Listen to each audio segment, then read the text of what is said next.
వి gold trusted gold buyers తాకట్టులో ఉన్న బంగారాన్ని విడిపించి ఈ రోజు ఉన్న మార్కెట్ ధరకే కొనబడును. మరిన్ని వివరాలకు సంప్రదించండి 7771077720. 2-3 సార్లు నా దగ్గరికి వచ్చినా ఎప్పుడు సొంత పని కాదు, ఆ గ్రామానికి మా గ్రామంలో ఏ ఇబ్బంది ఉందంటే ఏ ఇబ్బంది ఉండేనా.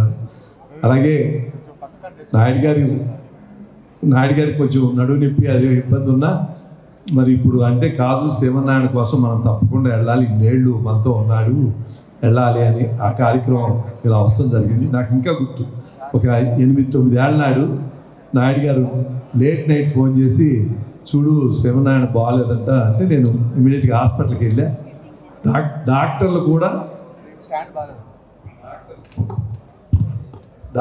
కూడా ఆ రోజుల్లోనే కొంచెం ఇంజెక్షన్ ఫ్యాక్టర్ అదే హార్ట్కి సంబంధించి అంత బాగాలేదన్నారు. నిజంగానే ఇప్పుడు కనపడినా నేను ఎప్పుడు చెప్తాను, మీరు జాగ్రత్తగా ఉండండి, మీరు జాగ్రత్తగా ఉండండి. ఎందుకంటే చాలా జాగ్రత్తగా ఉన్నాడు, అందుకే ఇన్నాడు అన్ని ఆహార అలవాట్లు అన్నీ మార్చుకుని ఉన్నాడు.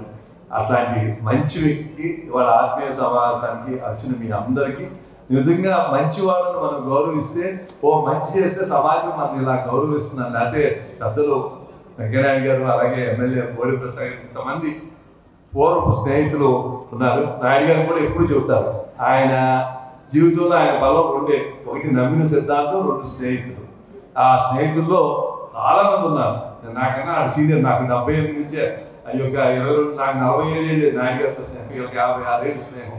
అలాంటి శ్రీమన్నారాయణ ధన్యజీవి. మనందరూ అట్లాంటి సమాజంలో గౌరవించాలని తెలుసు. మీ అందరి దగ్గర సెలవు తీసుకుంటాం.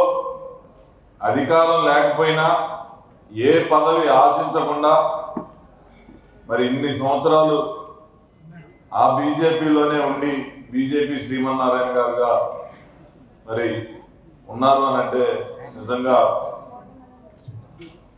ఆయన్ని సన్మాన సభలో పాల్గొనడం నా అదృష్టంగా భావిస్తా ఉన్నా. ఇంకొకటి ఏంటంటే మరి పెద్దలు పితృ సమానులు, తెలుగు ప్రజలు ఎక్కడున్నా కానీ గుర్తుకు వచ్చే వ్యక్తి మరి వెంకయ్యనాయుడు గారు. ఈ సభలో ఉండగా శ్రీమన్నారాయణ గారు ఈ సన్మాన సభలో పాల్గొనడం అనేది 2వ ప్రత్యేకత. ఈ కామినేని శ్రీనివాస్ గారు అంటే ఇద్దరం జోక్గా చక్కగా 2 సార్లు ఆయనతోటి ఎమ్మెల్యేగా పనిచేయడం అనేది అదృష్టం. అలాగే వేదిక మీద ఉన్న ఇతర పెద్దలందరికీ నా హృదయపూర్వక నమస్కారాలు తెలియజేస్తూ, మరి ఇంతకాలం కూడా ఒకసారి ఆరోగ్యం బాగోకపోయినా కానీ మళ్ళీ తిరిగి కోలుకొని ప్రజా జీవితంలో ఉండి గ్రామ అభివృద్ధికి కానీ లేకపోతే ఆ చుట్టుపక్కల అభివృద్ధికి ఆయన ఎన్నోసార్లు పెద్దల దృష్టికి తీసుకెళ్లి ఆయన అందించిన సహకారానికి మనస్ఫూర్తిగా వారిని అభినందిస్తూ సెలవు తీసుకుంటా ఉన్నాం. అది పద్ధతి కాదు. వచ్చిన వాళ్ళకి మామూలు కూర్చున్నారనుకోండి, మీరు ఆలస్యంగా వచ్చారు కూడా మిగతా వచ్చారు, మీరు ముందుకు వచ్చి సీటు కోసం తొడుగుంటే అంత ఆలస్యంగా వచ్చారనుకుంటారు. చాలా సంతోషం. ఈరోజు మిత్రులు మన వల్లూరు శ్రీమన్నారాయణ గారు పెనమలూరు మండలం పెద్దపులిపాక గ్రామంలో 1952 ఆగస్టు 6వ తేదీన ఈ వల్లూరు పూర్ణచంద్రరావు గారు శ్రీమతి ఆండాళమ్మ గారికి 4వ సంతానంగా జన్మించారు. 73 ఏళ్ళు పూర్తి చేసుకొని 74వ ఏట ప్రవేశిస్తున్న సందర్భంగా ఈసారి ఆత్మీయులందరూ కలిసి అభినందిస్తే, అంటే 70 సంవత్సరాలు దాటితే మన హిందూ సాంప్రదాయంలో సప్తతి అంటారు. అది ఒక పవిత్రమైన ఒక దశ. 80 సంవత్సరాలు దాటితే సహస్ర చంద్రోదయం అని పిలుస్తుంటాం. ఇప్పుడు 70 సంవత్సరాలు దాటి అనారోగ్యం వచ్చేసి అనారోగ్యం సందర్భంగా ప్రమాదపు అంచుల్లోకి వెళ్ళి ఇప్పుడు అమ్మాయి కూడా ఆపాయారు ప్రమాదపు అంచుల్లోకి వెళ్ళి ఇంకా శ్రీమన్నారాయణ మన మధ్య ఉండడు అని బాధ పడే పరిస్థితి నుంచి కోలుకొని మళ్ళీ ఆరోగ్యంగా అందరి మధ్య తిరుగుతూ యథావిధిగా తన కార్యక్రమాలను కొనసాగించే విధంగా ఉండడం, ఆరోగ్యకరంగా ఇవాళ మన మధ్య ఉండడం చాలా సంతోషం. దాని నిజంగా భగవంతుడికి మనందరం ధన్యవాదాలు తెలియజేయాల్సిన అవసరం ఎంతో కూడా ఉంది. నేను ఎక్కువగా మాట్లాడేవాడు, మనం ముఖ్యంగా అభినందించడం కోసం వచ్చాం. అందువల్ల ఎక్కువ ప్రసంగం చేయడం అది కూడా మంచిది కాదు. పైపున ఈ మధ్య సభలో గమనిస్తున్నాను, రాజకీయ నాయకులు అందరూ గుర్తుపెట్టుకోవాల్సి కూడా నేను ఇప్పుడు రాజకీయంలో లేదు, పార్టీలో కూడా లేదు.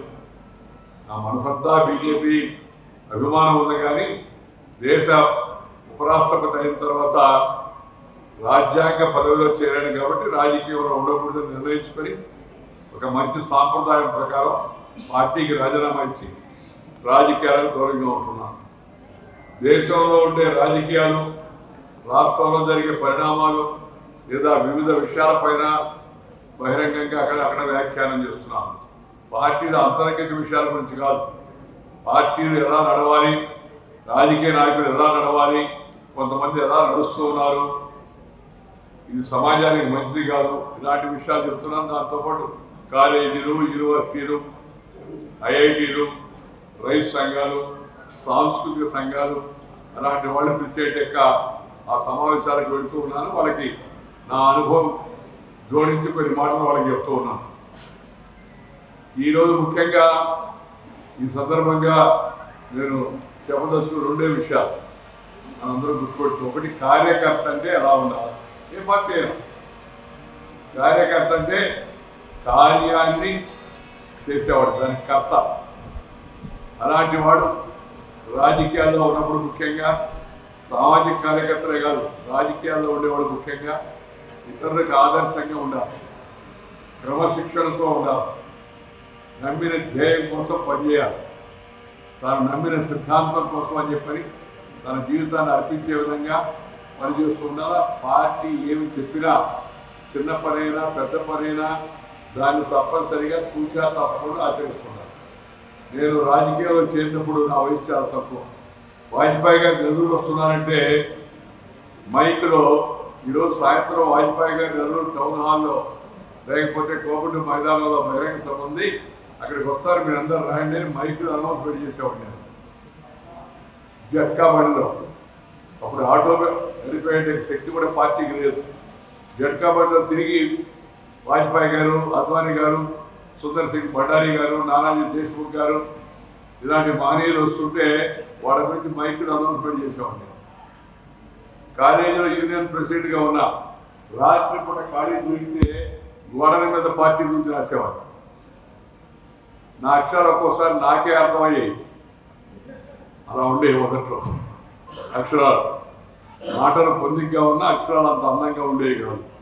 తర్వాత క్రమేపీ ఆ గుర్తు వేయాలంటే కూడా అప్పుడు దీపం గుర్తు నాకు బాగా గుర్తు. ఆ గుర్తు వేయాలంటే సరిగ్గా పిలిచేది కాదు.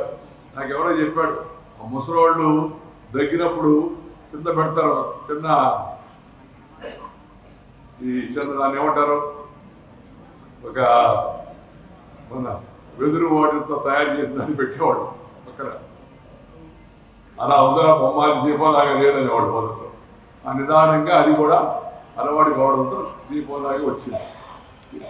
ఇలా ప్రతి స్థాయిలో కూడా చిన్నప్పటి నుంచి ఇలా చదువుకొని పార్టీ వైపు ఆకర్షితులై, జనసంఘ వైపు ఆకర్షితులై, ఆ తర్వాత జనతా పార్టీ కార్యకర్త అయి శ్రీమన్నారాయణ జీవితాంతం నమ్మిన సిద్ధాంతం కోసం అదేవిధంగా కొనసాగుతూ ఉన్నాడు. ఏ పదవిని ఆకాంక్షించకుండా ఉండేవాడు ఎవరి రోజుల్లో పదవి కోసం పోటీ పడకుండా లేదా పదవి రాలేదని విచారపడకుండా ఎన్నికల్లో పోటీ చేయకుండా అదే పార్టీలో నమ్మకంగా రాజకీయంగా ఎదగడమేస్తుందో ఇది చాలా చిన్న విషయం కాదు. రాజకీయ కార్యకర్తలందరికీ ఆదర్శప్రాయంగా శ్రీమన్నారాయణ జీవితాన్ని తీసుకోవాలని చెప్పి నేను సందర్భంగా కోరుతున్నాను. రాజకీయాల్లో విలువలు తగ్గిపోయాయి, సాంప్రదాయాలు తగ్గిపోయాయి, స్థాయి మర్చిపోయి రాజకీయ నాయకులు మాట్లాడుతున్నాను. భాష కూడా అసహ్యకరంగా ఉంటుంది. మనం రాజకీయ నాయకులు ఇతరులకు ఆదర్శంగా ఉండాలి.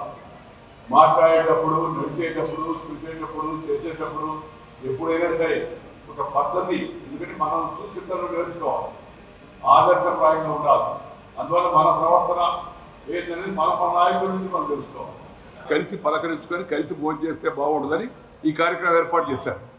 అభినందించడం కూడా మన సాంప్రదాయం కాబట్టి కొంతమంది అభినందించడం చేయొచ్చు. కాబట్టి ఆ కార్యక్రమం ఇవాళ పాల్గొనడం నాకు చాలా సంతోషంగా ఉంది. నాకు చెప్పాను. చెప్తే మా వాళ్ళందరూ అన్నారు, ఆ సెక్రటరీ వాళ్ళంతా, సార్ దానికోసం ఇక్కడి నుంచి మళ్ళీ పోవాలన్నా మీరు ప్రయాణం చేయడం ఈ వయసులో. నాకు కొద్దిగా వయసు పెరుగుతూ ఉంది, ఆరోగ్యం కూడా ఇంతకుముందు అంత సహకరించడం తిరగందే ఉండలేను నేను, అది వాస్తవం. కానీ ఎక్కువగా తిరగడం వలన అరిగిపోయింది.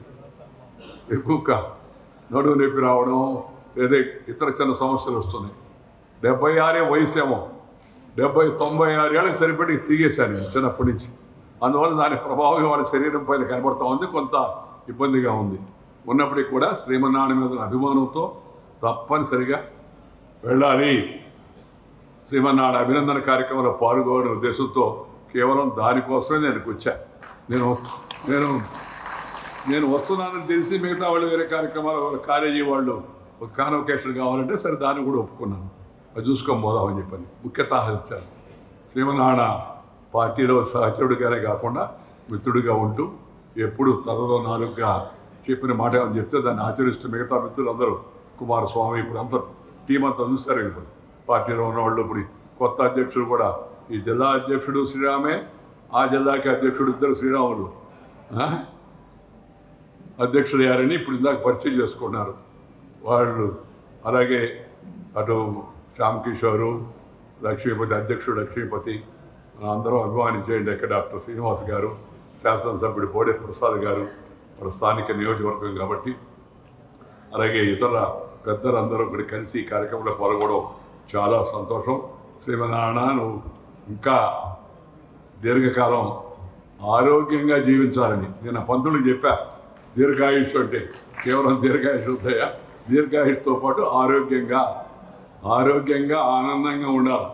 అంతేగాని వయసు పెరిగిపోయింది మనమేం కదలలేకున్నాం ఇతరులకు భారం అవుతామని అలా ఎవరిని ఆశీర్వదించకూడదు, కోరకూడదు కూడా.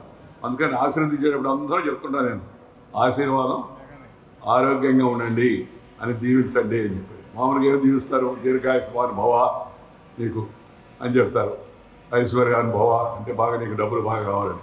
నేను కోరేది ఏంటంటే ఆరోగ్యంగా ఉండి మనందరినీ సంతోషపెడుతూ మంచి జీవితం గడపాలని చెప్పని కోరుతూ ఈరోజు నన్ను ఈ కార్యక్రమానికి పిలిచి అవకాశం ఇచ్చినందుకు ధన్యవాదాలు తెలుపుతూ మీ అందరి తరఫున మనందరి తరఫున శ్రీ వెల్లూరి శ్రీమన్నారాయణ దీర్ఘకాలం ఆరోగ్యంగా ఆనందంగా జీవిస్తూ మళ్ళీ అందరినీ ఆనందపరచాలని చెప్పని కోరుకుంటున్నాను. వారికి శుభాకాంక్షలు అందజేస్తున్నాను.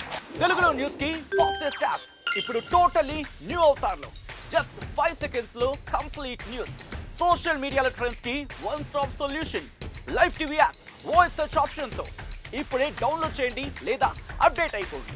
యాప్ లింక్ డిస్క్రిప్షన్ లో ఉంది.